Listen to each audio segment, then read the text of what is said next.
का स्वास्थ्य तथा जनसङ्ख्या मन्त्रालयको कोभिड-19 सम्बन्धी नियमित प्रेस ब्रिफिङमा स्वागत छ। म प्राध्यापक डाक्टर जागेश्वर गौतम। हामी हरेक दिन जस्तै आज पनि नेपालमा कोभिड-19 को राष्ट्रिय अद्यावधिक विवरण नेशनल अपडेटका साथ उपस्थित भएका छौं। आज हामीले प्रादेशिक अस्पताल बुटवलका प्रमुख medical superintendent doctor Rajendra Prasad खनाललाई निम्ति आएका छौं। हामीलाई सांकेतिक भाषामा सागर सुवेदीले साथ दिइरहनु भएको छ।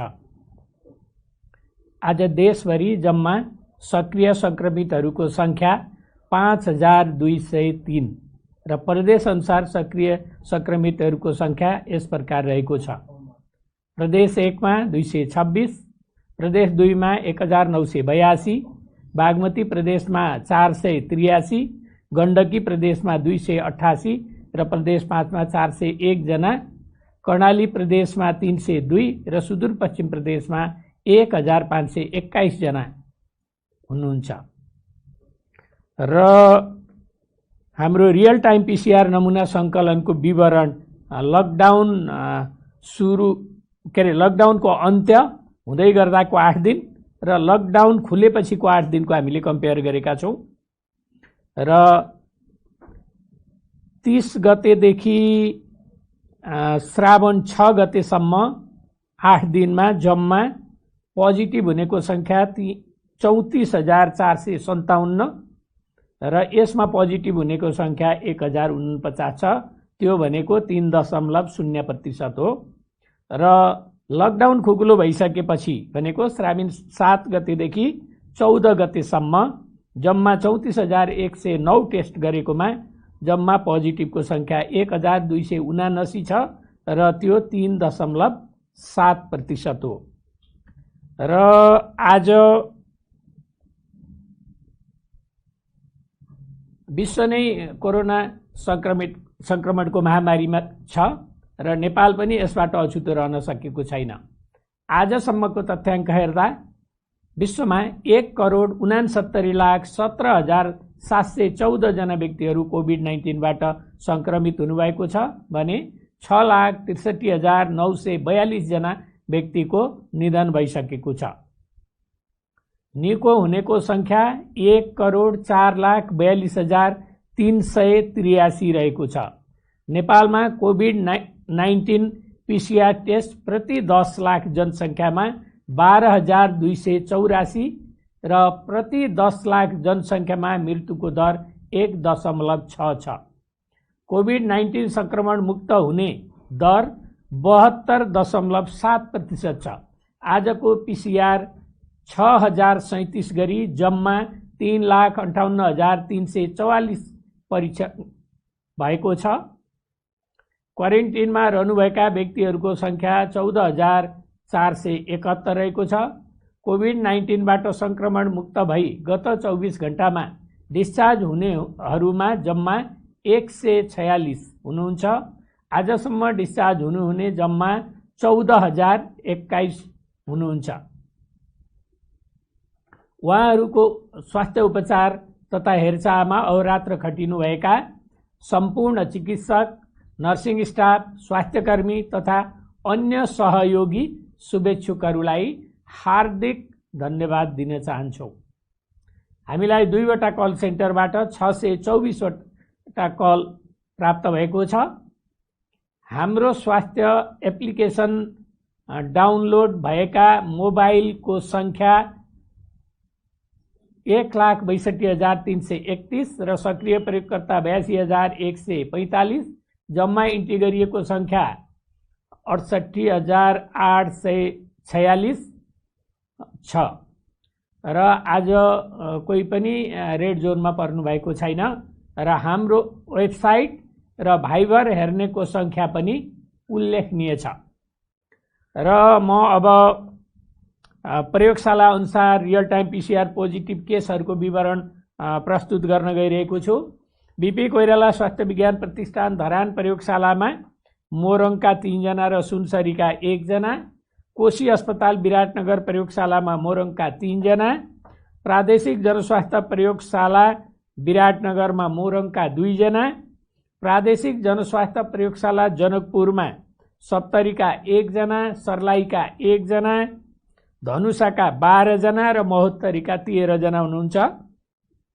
नारायणी अस्पताल वीरगञ्ज प्रयोगशालामा पर्साका 34 जना र राष्ट्रिय जनस्वास्थ्य प्रयोगशाला टेकुमा भक्तपुरका 1 जना, धादिङका 7 जना, कपिलवस्तुका 2 जना र काठमाडौँका 2 जना हुनुहुन्छ। शुक्रराज ट्रपिकल तथा सरुवा रोग अस्पताल प्रयोगशालामा काठमाडौँका 7 जना, कीटजन्य रोग अनुसन्धान तथा तालिम केन्द्र प्रयोगशाला हेटौडामा नवलपरासी पूर्वका 2 जना र रौतहटका 1 जना हुनुहुन्छ। वीर अस्पताल प्रयोगशाला काठमाडौँमा काठमाडौँका 2 जना, त्रिभुवन विश्वविद्यालय शिक्षण अस्पताल प्रयोगशालामा काठमाडौँका 1 जना, नेपाल प्रहरी अस्पताल प्रयोगशाला काठमाडौँमा सप्तरीका 1 जना, स्टार अस्पताल प्रयोगशाला सानेपामा काठमाडौँका 2 जना र महोत्तरीका 1 जना, प्रादेशिक क्षयरोग केन्द्र प्रयोगशाला पोखरामा बागलुङका 7 जना, स्याङ्जाका 26 जना, म्याग्दीका 2 जना र तनहुँका 1 जना हुनुहुन्छ। सुर्खेत प्रादेशिक अस्पताल प्रयोगशालामा सुर्खेतका 1 जना, डडेलधुरा अस्पताल प्रयोगशाला डडेलधुरामा बैतडीका 2 जना र डोटीका 15 जना हुनुहुन्छ। यसैगरी सेती प्रादेशिक अस्पताल प्रयोगशाला धनगढीमा डोटीका 37 जना, कैलालीका 8 जना र कञ्चनपुरका 8 जना हुनुहुन्छ र आजको जम्मा सङ्क्रमित हुनेहरूको सङ्ख्या 210 छ र हाल सक्रिय सङ्क्रमितको सङ्ख्या 5360 छ। र अब म प्रादेशिक विवरण दिन चाहन्छु। क्वारेन्टिनमा रहनुभएका व्यक्तिहरूको सङ्ख्या यस प्रकार छ।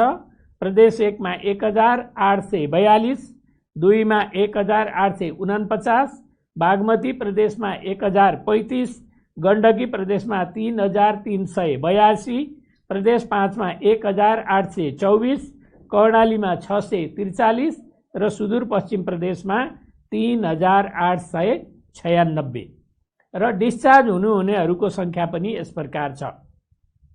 प्रदेश 1 मा 789, 2 मा चाहिँ 3018, बागमती प्रदेशमा 518, गण्डकी प्रदेशमा 1227, प्रदेश 5 मा 3910, कर्णाली प्रदेशमा 1686 र सुदूरपश्चिम प्रदेशमा 2873 गरी जम्मा 14021 जना सङ्क्रमण मुक्त भई डिस्चार्ज हुनुभएको छ। 500 भन्दा बढी सक्रिय सङ्क्रमितहरू उपचारार्थ रहनुभएका जिल्लाहरू 2टा छन्, रौतहट र कैलाली, र सङ्क्रमितहरू शून्य भएको जिल्ला 5 वटा छन्। ती जिल्लाहरू हुन् भोजपुर, सङ्खुवासभा, रसुवा, मनाङ र मुस्ताङ। आज हामीसँग प्रादेशिक अस्पताल बुटोलका प्रमुख medical superintendent doctor Rajendra Prasad Khanal हुनुहुन्छ र यो त्यही अस्पताल हो जहाँ पहिलोचोटि कोभिड-19 सङ्क्रमण भई आइसियुमा चाहिँ उपचार सुरु गरिएको थियो नेपालमा। उहाँले आफ्ना अनुभवहरू केही राख्न चाहनुहुन्छ। डाक्टर राजेन्द्र प्रसाद खनाल। धन्यवाद। लुम्बिनी प्रादेशिक अस्पताल बुटोलले कोभिडको उपचार व्यवस्थापन गरेको सन्दर्भमा केही आफ्ना अनुभवहरू मैले यहाँहरू समक्ष राख्न चाहन्छु। संसार कोरोनाले सन्त्रस्त छ। अहिले कोरोनाले सन्त्रस्त भएको संसारमा 3 खालका मान्छेहरू देखिएको छ। एउटा कोरोना सङ्क्रमित, एउटा सम्भावना भएका कोरोना सङ्क्रमणको, र अर्को प्रतिरक्षात्मक क्षमता विकास भइसकेका अथवा थाहा नभइकन कोरोना सङ्क्रमण हुनसक्छ भन्ने किसिमको। यस सन्दर्भमा हाम्रो अस्पताल लुम्बिनी प्रादेशिक अस्पताल उपत्यकादेखि अलिक परै रहेको नेपालको मध्य क्षेत्रमा रहेको अस्पताल हो। प्रादेशिक अस्पतालमा हामीले कोरोना सङ्क्रमितहरूको उपचारको व्यवस्थापनको लागि अलिक फरक ढङ्गले व्यवस्थापन गरेका छौँ। मुख्य अस्पताल बजारको बीच भागमा छ र कोरोना सङ्क्रमितको लागि हामीले करिब 4 किलोमिटर पर रहेको एउटा क्षेत्रमा त्यहाँ हामीले आइसियु सहित कोरोना सङ्क्रमितलाई आइसोलेसनमा राख्ने गरी आइसोलेसन अस्पताल बनाएका छौँ, छोटो समयमा बनाएका हौँ र त्यो अस्पतालमा अहिले 80 जना बिरामी कोरोना मुक्त भएर उहाँहरू डिस्चार्ज गरिसकेको अवस्था छ र त्यसमध्ये हामीले आइसियुमा 17 जना बिरामी हामीले भर्ना गरेको अवस्था हो। अहिले त्यहाँ हाम्रो आइसियुमा 2 जना उपचाररत हुनुहुन्छ र जेनरल आइसोलेसन जहाँ चाहिँ सामान्य लक्षण भएका बिरामीहरूलाई राखिएको छ त्यहाँ अहिले 3 जना हामीसँग हुनुहुन्छ। यसरी हामीले यो अस्पतालले यस कोरोना संक्रमितहरूको उपचार व्यवस्थापन गरिराख्दाखेरि अब संसारलाई नै नयाँ जस्तो रोग अब हाम्रो नेपालको सन्दर्भमा पनि एउटा मात्रै ल्याबमा पहिले भर परेको र अहिले 29 वटा प्रयोगशाला छोटो समयमै विकास भएको र अब कोरोना संक्रमितहरूको टेस्ट भइराखेको, कोरोना संक्रमण सम्बन्धी टेस्टको सुविधा करिब देशभरि नै फैलिराखेको अवस्था हो। त्यस्तै गरी हाम्रो अस्पतालमा पनि हाम्रो अनुभवको आधारमा भन्ने भने एउटा 0 लेभलबाट अहिले हामीले आइसियुमा जो राख्नुपर्ने बिरामीहरूलाई उपचार गरेर संक्रमण मुक्त बनाएर पठाउन सकेका छौँ। जस्तो एउटा अनुभव यहाँहरूलाई म भन्न चाहन्छु, वैशाख 19 गते हाम्रो रूपन्देहीका कोरोना संक्रमित जो भनौँ भने प्रदेश 5 मा पहिलो केस थिए, उनी संक्रमितको रूपमा पत्ता लागेका, उहाँलाई हामीले पहिलो केसको रूपमा भर्ना गऱ्यौँ र हाम्रो अस्पतालमा जुन आइसोलेसन अस्पतालमा 36 वटा बेड रहेको थियो, 36 वटा बेड कम्प्लिट रूपमा सबै कोरोना पोजिटिभली भरिसकेपछि मात्रै हामीले अन्य अस्पताल जस्तो नजिकमा भएको भीम अस्पताल, अब बेलजुन्डी अस्पताल, पश्चिमतिरको प्रदेश नम्बर 5 को नेपालगञ्ज अस्पतालले चाहिँ म्यानेज गरेको अवस्था हो। समग्रमा प्रदेश 5 मा 4 वटा आइसोलेसन अस्पताल छन्। त्यसमध्ये हाम्रो लुम्बिनी प्रादेशिक अस्पतालले प्रदेश 5 को सम्पूर्ण रूपमा जुन चिकित्सा अवस्थाका सख्त अवस्थाका बिरामीहरूलाई हामीले त्यहाँ चाहिँ व्यवस्था गरेका छौँ। सबै भनौँ भने प्रदेश 5 हाम्रो आइसियुमा निर्भर रहेको छ। जस्तो दाङमा अप्ठ्यारो परेको केसहरू हामीले लिएका छौँ र अन्यत्रबाट पठाइएका केसहरूमा हाम्रो तदारकताका साथ व्यवस्थापन भइराखेको छ। र यसमा एउटा अनुभव, मिठो अनुभव, पहिलो संक्रमित जो यहाँहरूले मलाई लाग्छ सामाजिक सञ्जालमा पनि उहाँ अलिकति भनौँ एक खालको सकारात्मक सोच भएको मान्छे, नाचेर दिन कटाएको अवस्था पनि थियो र उहाँ संक्रमण मुक्त हुनुभयो। उहाँलाई सामान्य समस्या थियो, तर त्योभन्दा वैशाख 19 गते त्यसरी भर्ना गरिएको बिरामीलाई उपचार गरेर पठाइसके, कोरोना नेगेटिभ भएर पठाइसकेपछि जेठ 14 गते हामीले एउटा कोरोना पोजिटिभ केस जो चाहिँ एकदम सख्त अवस्थामा कपिलवस्तुमा हुनुहुन्छ, गाउँमा त्यत्तिकै रहिराख्नु भएको छ, कसैले हेरेको छैन भन्ने सूचना पाउँदा बित्तिकै हामीले त्यहाँबाट तत्काल उद्धार गरेर ल्याउनुपर्छ भन्ने सूचना दियौँ र उहाँहरूले एम्बुलेन्समा लिएर आउनुभयो र ल्याउँदै रिसिभ गर्दा पहिलो आइसियुमा राख्नुपर्ने केस, उहाँको भन्ने स्याचुरेसन, अक्सिजन स्याचुरेसन 70% भन्दा कम र सास फेर्न निकै गाह्रो भएको र बाटोमा लिएर जाँदै उहाँको प्राण निस्कने अवस्था थियो।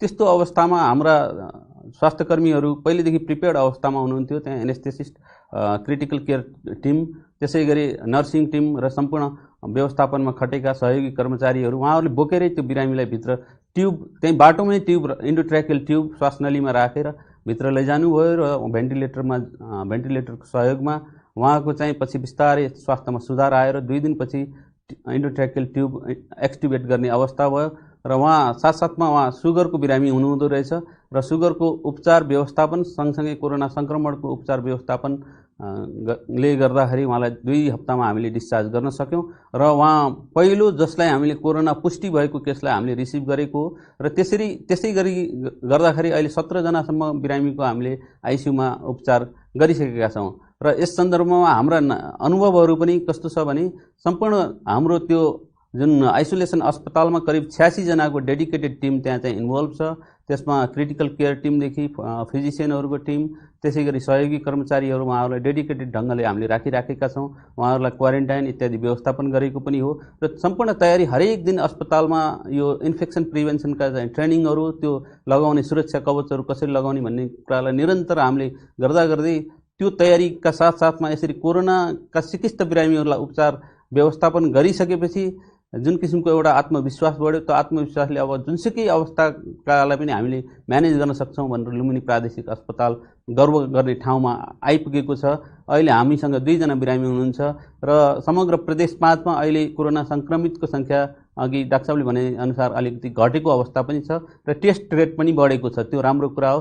प्रादेशिक अस्पतालमा एउटा चुनौती चाहिँ हामीले अरू खालका बिरामीहरू जो चाहिँ सुत्केरी गराउन आउने महिलाहरूदेखि लिएर अरू चिकित्सा अवस्थामा इमर्जेन्सीमा ल्याउने अवस्थाका बिरामीहरूलाई छुट्टै हब हस्पिटलमै म्यानेज हामीले त्यो लकडाउनको पिरियडमा पनि गरिराखेको हो र त्यहाँ चाहिँ हामीले कोरोना सङ्क्रमितहरूलाई राखेनौँ र एउटा जोखिमपूर्ण वातावरणबाट अलिकति जोगाउन सक्यौँ जस्तो लाग्छ।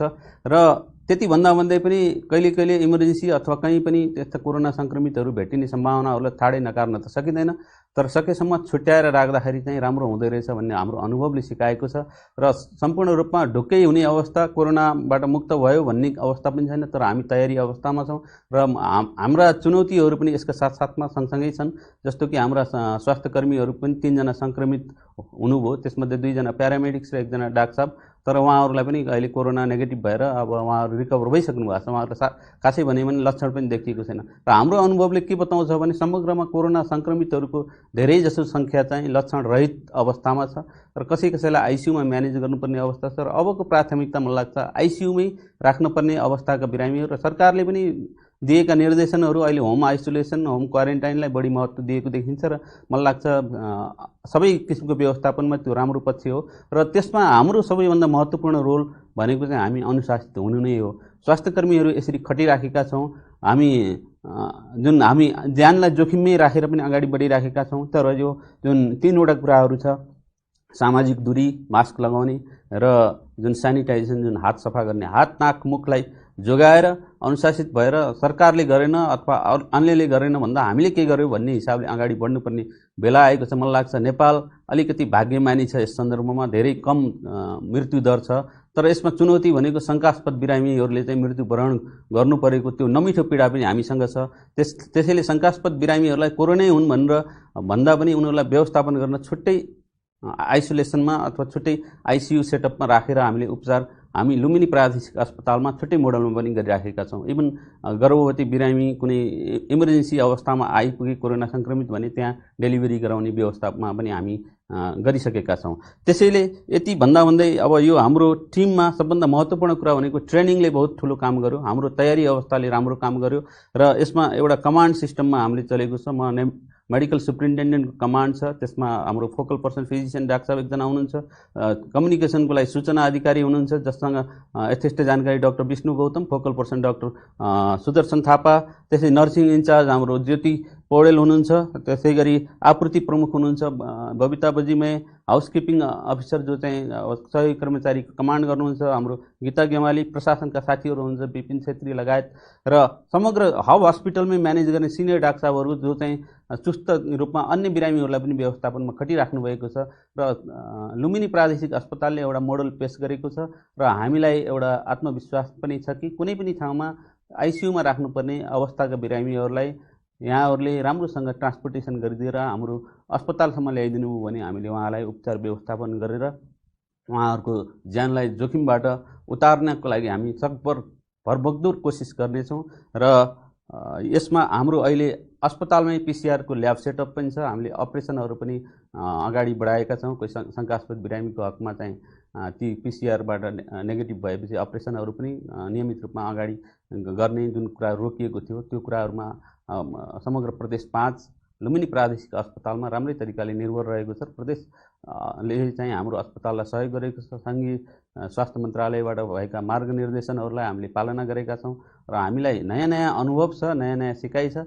तर मलाई के लाग्छ भने मेरो पर्सनल बुझाइ चाहिँ कोरोनाबाट अझै हामी ढुक्क तरिकाले बस्न सक्ने अवस्था छैन, किनभने तलमाथि भइराख्नै छ। मलाई लाग्छ सायद 6 महिना 1 वर्ष होला। अब त्यस अवधिमा हामी तयारी अवस्थामा छौँ। त्यसैले यो अनुभव यहाँहरूको माझमा मैले राख्न पाएकोमा मलाई खुसी लागेको छ र धन्यवाद स्वास्थ्य मन्त्रालय। धन्यवाद डाक्टर राजेन्द्र प्रसाद खनालज्यू, तपाईँले आफ्नो अनुभव हामीलाई सेयर गर्नुभयो र आज यही प्रसङ्गमा म देशभरि कार्यरत सम्पूर्ण चिकित्सकहरू, नर्सहरू, प्यारामेडिक्सहरू र अन्य चाहिँ कर्मचारीहरू जसले रातको निद्रा नभनिकन, भोक नभनिकन हैन बडो डिफिकल्टीका साथ, अप्ठ्यारोका साथ एउटा मानव जीवनको रक्षाको लागि काम गर्नुभएको छ, उहाँहरू सबैलाई प्रशंसा गर्न चाहन्छु र म स्वास्थ्य मन्त्रालयको प्रवक्ताको हिसाबले उहाँहरूलाई म स्यालुट गर्न चाहन्छु। र हामीलाई अर्को जानकारी छ, आज नेपाल सरकारको 2077 असार 15 गते कोरोना भाइरस कोभिड-19 को सङ्क्रमणको उपचार बापत अस्पताललाई अनुदान उपलब्ध गराउने सम्बन्धी आदेश 2077 स्वीकृत गरी शङ्कास्पद तथा सङ्क्रमित व्यक्तिहरूको उपचार बापत अस्पताल मार्फत रकम उपलब्ध गराउँदै आएको छ। लक्षण नभएका वा सामान्य लक्षण भएका बिरामीका लागि घरमा स्वास्थ्यकर्मीले निगरानी गर्दा उपचार गर्दा लाग्ने खर्च प्रतिदिन प्रति व्यक्ति रु 200 को दरले चाहिँ 200 रुपियाँ दिने। लक्षण नभएका वा सामान्य लक्षण भएका आइसोलेसन केन्द्रमा बस्ने बिरामीहरू भएमा सम्बन्धित संस्थालाई रु 2000 अक्षय रूपी 2000 रुपियाँ मात्र। र तेस्रो, सामान्य लक्षण भएका 60 वर्षमाथिका ज्येष्ठ नागरिकहरू, दीर्घरोगीहरू तथा अन्य स्वास्थ्य समस्या भएकाहरूको हकमा व्यवस्थापन गर्ने अस्पतालका लागि प्रतिदिन प्रति व्यक्ति रु 3500 अक्षय रूपी 3500 रुपियाँ मात्र। र मध्यम जटिल बिरामीहरूको उपचारको व्यवस्थापन गर्ने अस्पतालहरूका लागि प्रतिदिन प्रति व्यक्ति अस्पताललाई रु 7000 अक्षय रूपी 7000 रुपियाँ मात्र। र जटिल र क्रिटिकल बिरामी व्यवस्थापन गर्ने अस्पतालका लागि प्रतिदिन प्रति व्यक्ति अस्पतालका लागि 15000 अक्षय रूपी 15000 रुपियाँ यसरी हामीले दिने निर्णय गरेकोमा म फेरि जानकारी गराउन चाहन्छु। कोभिड-19 को परीक्षणको दायरालाई फराकिलो बनाउन समुदाय स्तरको परीक्षणलाई जोड दिन स्वास्थ्य तथा जनसङ्ख्या मन्त्रालय लागि परेको छ। परीक्षणका लागि आवश्यक पर्ने प्रयोगशालासँग सम्बन्धित रिएजेन्ट, भिटिएम लगायतका सम्पूर्ण सामग्रीहरू हाल 1 महिनाका लागि प्रशस्त पुग्ने गरी स्टकमा रहेको अवस्था छ। थप आवश्यक सामग्रीहरू आउँदै गरेका, पाइपलाइनमा रहेका र खरिदका क्रममा छन्। र म अनुरोध एउटा गर्न चाहन्छु, बन्दाबन्दी खुलेसँगै हामी सबै नव सामान्यीकरणमा आएका छौँ। यो भनेको कोभिडको महामारीभन्दा पहिलाको जस्तै सामान्य जीवनमा फर्किएको होइन। कोरोना भाइरसको सङ्क्रमण जोखिमकै बीचमा हामीले आफ्नो कामहरू गर्नुपर्ने बाध्यता छ। नव सामान्यीकरण हो र यो अवस्था सामान्य भइ नसकेको हामी सबैले घर, कार्यालय, व्यापार व्यवसाय गर्ने ठाउँ, पसल, धार्मिक स्थल आदिमा अपनाउन पर्ने जनस्वास्थ्य सुरक्षाका उपायहरू अवलम्बन गर्नुपर्ने अवस्था हो। बालबालिका, युवा युवती तथा वृद्ध वृद्धा सबैलाई समस्या पार्न सक्ने यो कोरोना भाइरसको हालसम्म कुनै औषधि वा खोप उपलब्ध भइसकेको अवस्था छैन, पत्ता लागेको छैन। त्यसैले पनि हामीलाई सामान्य अवस्थामा फर्किन समय लाग्नेछ। रोगको उपचार गर्नुभन्दा रोग नै लाग्न नदिनु भन्ने भनाइलाई पूर्णता दिन हामी सबैले स्वास्थ्य सुरक्षाका उपायहरू अपनाई थप सतर्क हुन जरुरी छ। कोरोना सङ्क्रमणलाई फैलिन नदिन हामी सबैको जिम्मेवारी र कर्तव्य पनि हो। कोरोना भाइरसबाट आफू र परिवारको सुरक्षाका निम्ति बेला बेलामा साबुन पानीले कम्तीमा 20 सेकेन्ड हात धुने वा सेनिटाइजर प्रयोग गर्ने, जुन अल्कोहल बेस्ड सेनिटाइजर हो। घरबाट बाहिर जाँदा नाक, मुख र राम्ररी छोपिने गरी मास्क नलगाउने र पसल, सानोतिनो भेटघाट वा कार्यालयमा अर्को व्यक्तिसँग कम्तीमा 2 मिटर दूरी कायम गर्ने जस्ता सजिला स्वास्थ्य सुरक्षाका उपायहरू म र मेरो परिवारका लागि हो भन्ने हामी सबैले बुझ्न र व्यवहारमा लागू गर्न जरुरी छ। कोरोनाको सङ्क्रमणबाट आफू पनि बचौँ, अरूलाई पनि बचाउँ, स्वस्थ रहौँ। र सम्पूर्ण सर्वसाधारण दाजुभाइ दिदीबहिनीहरूलाई मेरो अर्को पनि अनुरोध छ। नेपाल सरकारले कोरोनाको परीक्षण र उपचार निशुल्क गरेको छ। र यो उपचार चाहिँ पाइरहनु भएको छ र सरकारले आफ्नो जिम्मेवारी पुरा गरेको छ। तर तपाईले आफ्नो जिम्मेवारी पुरा गर्नुभयो कि भएन? तपाईले मास्क लगाउनु भयो कि भएन? तपाईले हात धुनु भयो कि भएन? तपाईले सोशल डिस्टेन्सिङ कायम गर्नुभयो कि भएन? तपाई अनावश्यक रूपमा पनि भिडभाडमा जानुभयो कि? यो कुरा पनि आत्मसमीक्षा गर्न सबैमा अनुरोध गर्दै आजको यो कोरोना अपडेट यहीँनेर अन्त्य भएको जानकारी गराउँछु। धन्यवाद, नमस्कार।